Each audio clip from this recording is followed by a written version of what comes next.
Hello and welcome to Rajya Sabha Television. You're watching The Big Picture with me, Frank Pereira. Vice President Venkaiah Naidu on Tuesday pushed for the Women's Reservation Bill and reforms in the way Parliament works, including a code of conduct for lawmakers and greater powers to the presiding officer to deal with disruptive legislators.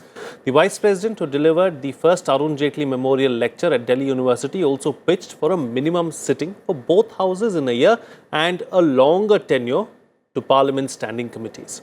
Pointing out that women at present constitute only about 13% of Parliament, he urged political parties to take forward the legislation in the Parliament for reservation of women in legislatures.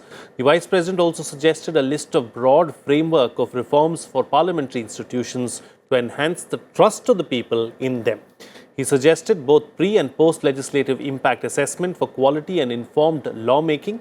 He also said that the practice of reconstituting parliamentary standing committees every year can be stopped and nomination of members in the committees may be based on academic backgrounds and their renomination on the same committees for a longer period.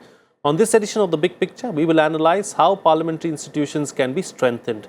Joining me on the program today are K.V. Prasad, Senior Associate Editor, The Tribune; V.K. Agnihotri, former Secretary General, Rajya Sabha and constitutional expert; Chakshu Roy, Head of Outreach, PRS Legislative Research. Thank you to all my guests for joining me on this edition of The Big Picture.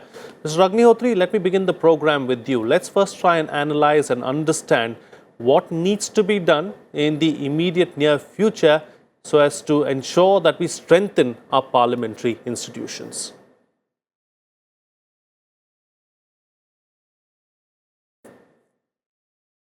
Well, I think the Honorable Vice President and the Chairman of Rajya Sabha has in his address highlighted those areas which need to be addressed in order to strengthen parliamentary institutions. Most importantly, as perhaps he has realized, is that the MPs, the members of Parliament, should be present in the House. If they are not present, then naturally the business of the House cannot be conducted. Number two, their presence is not enough. The House should be allowed to function. And functioning of the House is possible only if there are no disturbances and everybody is dedicated to the work assigned to him. And finally, it is the quality of the debate and discussion that is important. If all the members are present, there is no disturbance. But if the discussions taking place in the House do not add value to the democratic processes, then the purpose will not be served. Okay, all right. K.V. Prasad, let me bring you to the picture now. Let's go into some of the details that the Vice President has spoken about. He has asked for the Women's Reservation Bill to be taken up so that there can be more representation really as far as women are concerned. At the moment, it stands at about 13%, which is abysmal really. So, as far as the Women's Reservation Bill is concerned, it has been discussed for quite some time now, but the political parties have not gone through with it. Do you see that happening in the near future? What's the problem really? Well, I think it can happen. Technically, yes, because the ruling coalition has the numbers and also since it's a constitutional amendment and majority of the parties, including the Congress, is in favor of a women's reservation. So I don't see any reason why it cannot happen. But it depends on what kind of a political atmosphere is around. We have this talk from, in fact, very early in the mid-90s. We had a Geeta Mukherjee committee which talked about it and so on and so forth. Finally, in 2008, much later, 2010, the UPA government pushed it and the bill got passed in Rajya Sabha. But then it could not move in the Lok Sabha, and that ended that was the last time we ever heard of it in the legislative format. So surely it can be done, and the arguments have been laid over and over again. Many committees have gone into it. A lot of deliberation has also taken on the floor of the House. So I think it's perfectly doable, provided all political parties or majority of political parties who have the numbers commit themselves to it. Something that is related to this and something that the Vice President touched upon as well. He spoke about how political parties need to look at the merit of the candidate and should not be just looking up at the winnability criteria. So how much of all of this, as far as strengthening the parliamentary institutions is concerned, how much of that onus is on the political parties itself?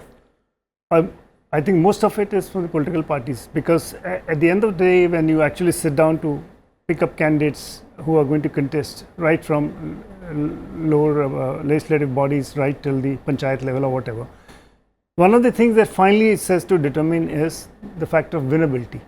If everything remains equal, the final factor is always determined: is the candidate who is going to contest will be able to pull it through in the face of opposition, or in the face of what kind of challenge that person is going to face on the ground in the constituency. So all this is a factor. But over the past, there have been concerns over the kind of people who have got elected to the houses, whether it parliament or the state legislatures. You have any number of studies which talk about the background, some of them not so very high and worthy. So we have had people who have broken law coming as lawmakers. So this has caused concern to people. So obviously, I think when the Vice President, who is also a chairman of the Rajya Sabha, who has a long years of experience in Parliament, makes a suggestion, it comes with a lot of study. Okay, we'll come to the background of the politicians and what the Vice President has suggested as far as the background and how to deal with erring politicians is concerned in just a bit. But before that, Chakshu Roy, the Vice President also spoke about greater powers to the presiding officer to deal with disruptive legislators. What are the powers of the presiding officer as things stand right now? And when we talk about greater powers, what shape do you see it taking? And also, how much of time has been lost by some of these disruptive legislators in the recent past? Frank, I think the Vice President in his lecture made some extremely pertinent points. The point about greater power to the chairperson, especially when it comes into the context of Rajya Sabha, stems from the fact that the Speaker of the Lok Sabha has the power to ask a member or suspend a member from the proceeding in the House immediately. And this was a change that was done when Speaker Balayogi, was the Speaker in the 13th Lok Sabha. In the Rajya Sabha, that's not the case. In the Rajya Sabha, motion has to be moved where, the members of the House have to agree before a member can be suspended from the proceedings of the House. And this is something that's been on the rule-making books of the Rajya Sabha for some time. And in fact, we are fortunate to have Mr. Agnihotri on the panel, who's done a study of this and has also given a report to the Vice President as to how to effectively deal with disruptions. I think the other part that the Vice President referred to is what is it which is within Parliament's hand to strengthen the institution. So, for example, the Women's Reservation Bill is more about political consensus building. But if you look at how can improve the quality of debate in Parliament, one of the things that he's suggesting is a longer tenure for parliamentary committees. Currently, parliamentary committees have a tenure of 1 year, and that gives some members of Parliament, a means to get more, specialist in a subject, more technical onto a subject. But if their party nominates them to another committee the next year around, the learnings that they had or the experience that they gained in the first year is not being able to transfer to the next one. So the idea is, if committees had a longer tenure, then the members on that committee could become specialists and then hold the government more accountable in parliamentary deliberations. I think the final thing that I would like to refer to is, and this is something that Mr. Agnihotri said, once you get members of Parliament into the House and they're attending regularly, how do you increase the debate and the deliberation? And I think, Mr. Prasad's right. If you get good people in, automatically debate will increase. But Parliament deals with the cards that are dealt with it. So political parties choose candidates and a certain set of people come to Parliament. Now, what can Parliament do after members of Parliament are elected to strengthen them and to support them, to make sure that they're effective in participating in debates? And that's a question that we should, deliberate. Absolutely. Taking the discussion forward, and I'm going to ask you my next question, Mr. Agnihotri, basically taking a cue from what Chakshu Roy has just said. What has Parliament as an institution done in the recent past so as to ensure that little baby steps have been taken, so as to ensure that the quality of the debates and the quality of discussions and so on and so forth have seen an upward trajectory in Parliament?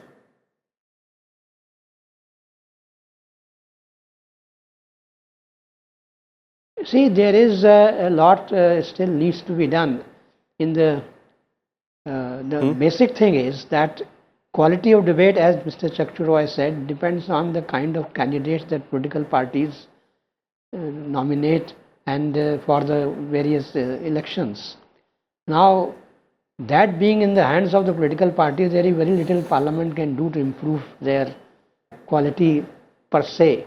But there are other steps that have been taken, and that is to organize training programs for the members of Parliament and to organize visits for them to other parliamentary countries, Commonwealth countries, where they can have dialogue with other MPs there and find out how they add value to the parliamentary debates. So this is what is an ongoing process. It has been there on record. But the important thing is that the MPs have to have time to prepare. And there are, in that sense, there are three indicators. The first indicator is that on every Friday, the Minister of Parliamentary Affairs announces in the House what is the likely government agenda in the Parliament next week. So you have a week's advance notice about the nature of debate or discussion that are likely to take place. Then second indicator is the decision at the Business Advisory Committee. The Business Advisory Committee takes into account the government concerns as well as the concerns of the members in terms of what debate and discussions and legislation should be taken up in the House. That is the second indicator. The third indicator and more definitive indicator is that the Rajya Sabha Secretariat issues notice for the next 2 days of what is the likely business. The next day's business, of course, is the final business, but one day after that, what is likely to happen is a tentative business. So if all this is taken seriously, taken into account, that it should be possible for political parties to give advance notice to the MPs who are conversant with the topics of the discussion and debates and give them time to prepare themselves.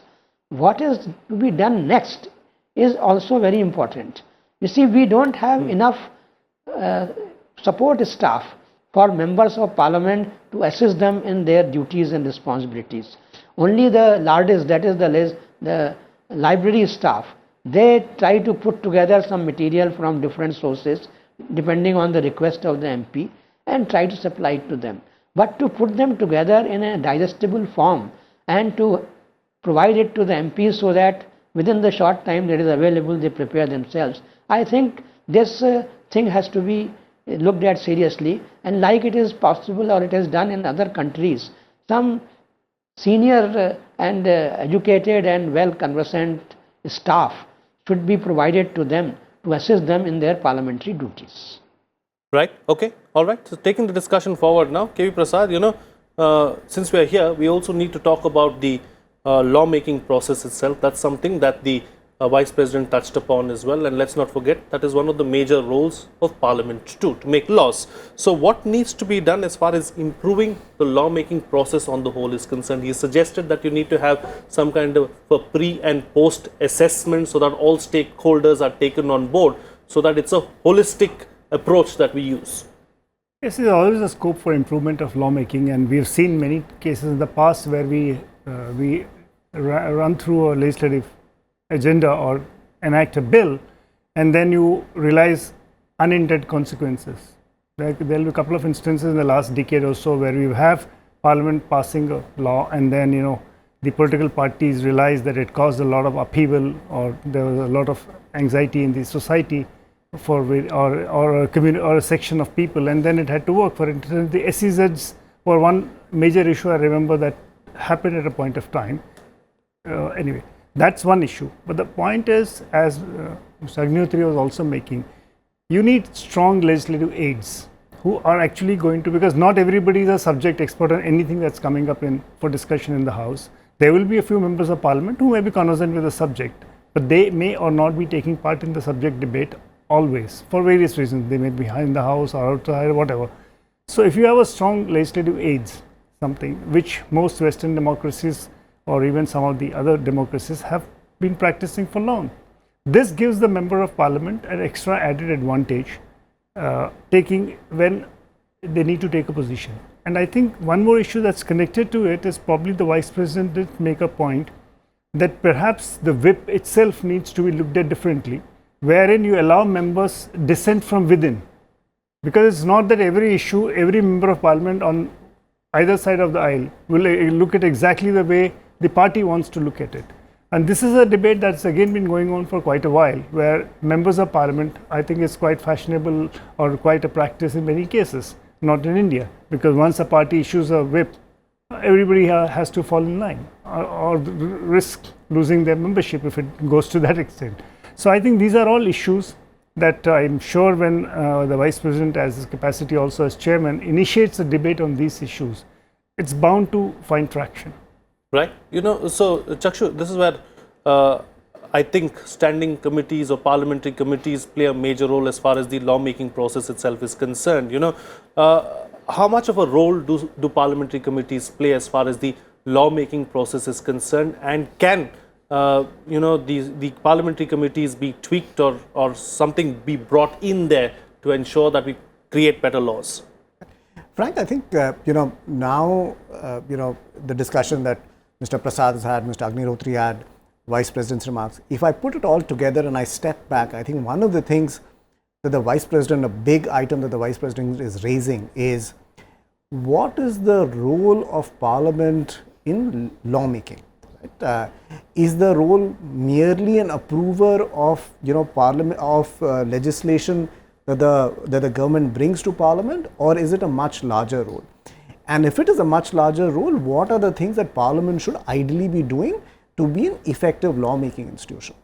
So for example, if it has to be an effective lawmaking institution, should it not be looking at legislation when it starts a journey and after the legislation is enacted? So both the pre-legislative part of it and the post-legislative impact assessment and the post-legislative scrutiny of it. Second, Parliament is constrained for time. It is currently meeting for anywhere between 75 to 80 days in a year. Parliamentary committees, on the other hand, have no such constraints. They can meet throughout the year, even when Parliament is in recess. How can Parliament utilize the functioning of these committees to go more into the technical depths of legislation that is brought before Parliament? How can the reports of these committees then be, involved in the debate within Parliament? Again, if you need to debate technical things and the government, has a lot of resources at its end, how do you ensure that Parliament, which is supposed to be an accountability institution of government functioning, it has the same kind of resources?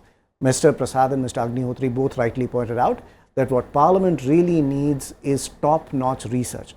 It needs research not only for its members of Parliament, who currently only get one secretarial assistance, but what parliamentary committees also need is a panel of experts on the subject areas that they're dealing with.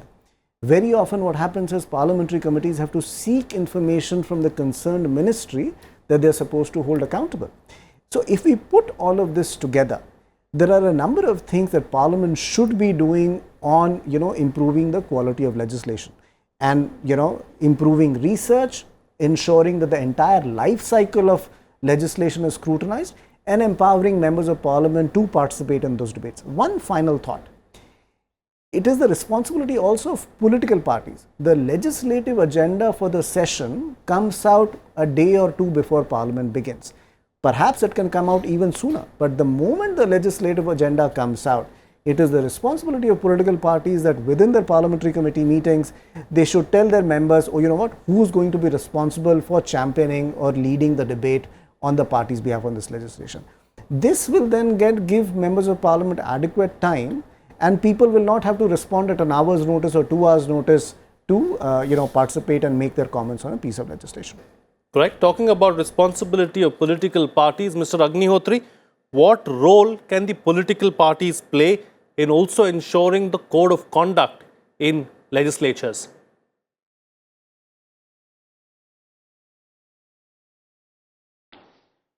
Well, somewhere the issue has to be started, and maybe perhaps the government can draft a code of conduct for members of Parliament, and then it can be circulated to all the political parties, and they can provide their inputs, and then through consensus building that code of conduct can be finalized.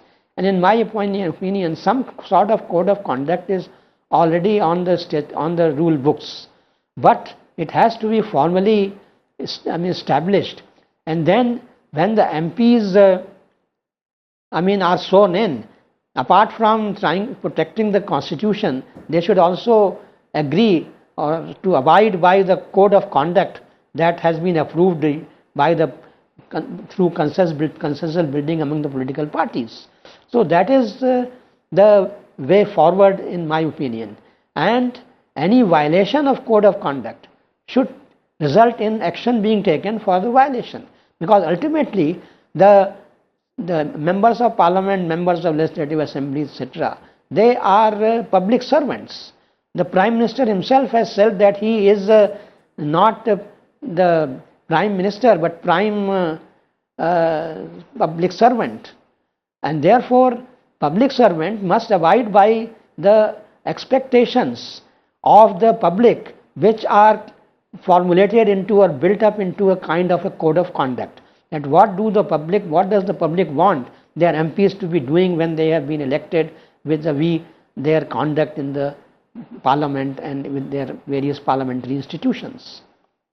Okay, all right. KV Prasad, you touched upon the background of politicians in your opening remark.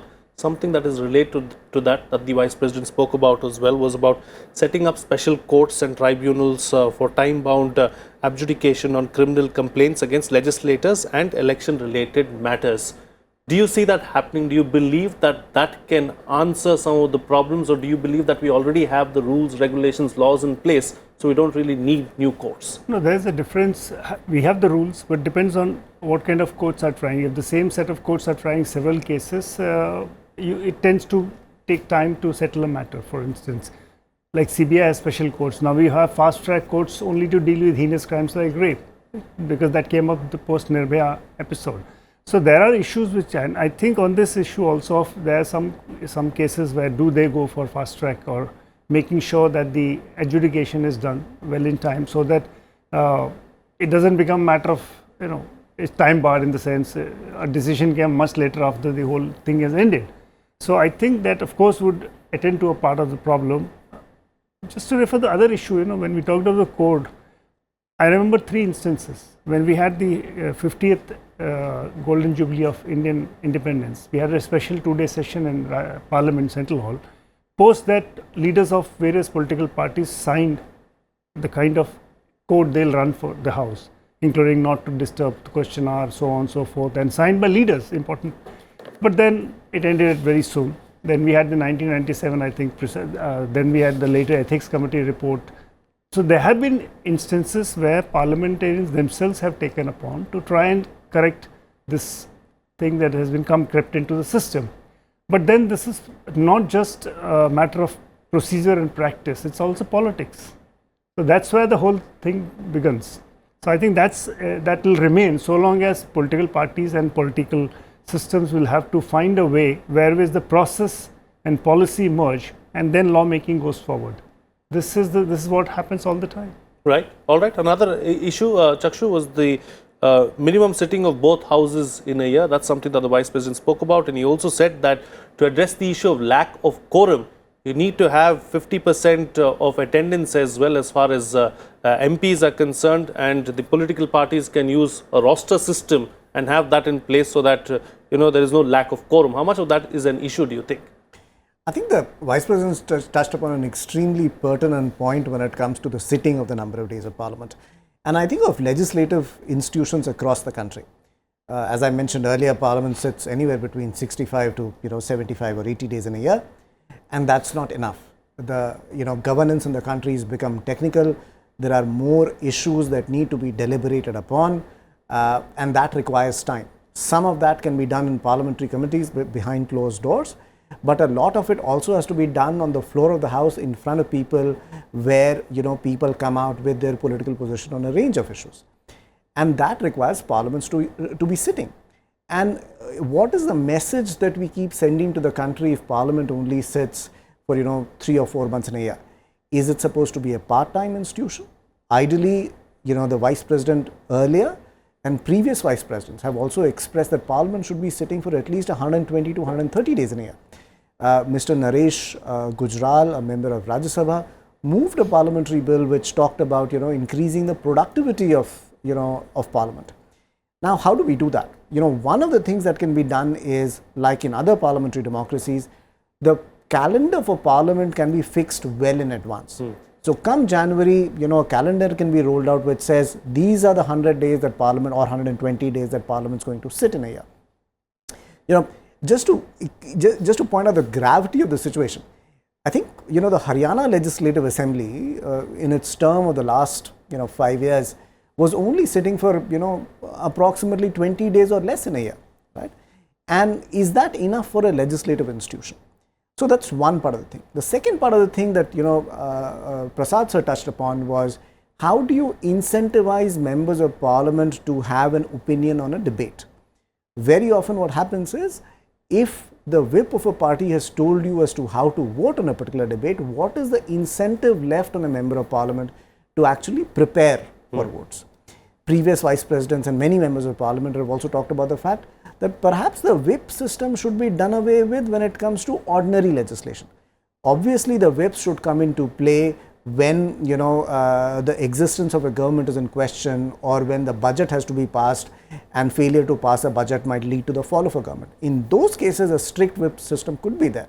But perhaps in other cases, the whips could be relaxed and people be allowed to vote, which would then encourage the minister who's piloting a particular piece of legislation to go around building consensus on a particular subject. So those are few things, that need to be thought about when we are thinking about strengthening our parliamentary system. Absolutely. And quick closing comments now from all my guests with the best way forward, starting first with you, Mr. Agnihotri.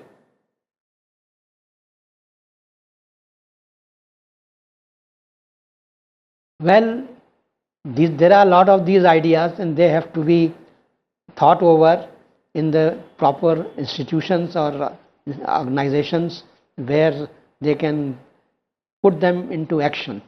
So that is what is required, because ideas have been there, and ideas, some of the ideas given by the Honorable Chairman, Vice President of India have been floating around, as our other panelists have also done. But for instance, if it is a question of number of days, then as Mr. Naresh Gujral has said, there should be a legislation to ensure that so many number of days. As a matter of fact, I would like to say that this is a very unusual thing in a Commonwealth country, that we have these 3 sessions. Summon and prorogue and summon and prorogue. What happened in UK Parliament? Even the prorogation was such an issue. Sure. That it was, led to a lot of acrimonious debate and discussion in the House. So, if the number of days have to be increased, then one way is that you let the Parliament function for 5 years. Right. And prorogation only in extraordinary situations. Okay, all right. That is the way forward. All right, sorry to interrupt, Mr. Agnihotri. KV Prasad, best way forward? Well, I think the best thing is people are seized of the problem. And once you know what the problem is, identified the areas where need the reforms. The question is, how do you take mark and start a list, the most important coming, and taking a step forward. Sure. And to close the show for us, Chakshu, with your concluding remarks. I think let's strengthen the backbone of Parliament, the Parliamentary Secretariat, the research, and also strengthen members of Parliament in their own capacity as individual members of Parliament and not only as political representatives. Okay, all right. On that note, then, we'll call it a wrap on this edition of The Big Picture. Thank you to all my guests for joining me on the program and putting things into perspective for us. That's it from me. See you again next time.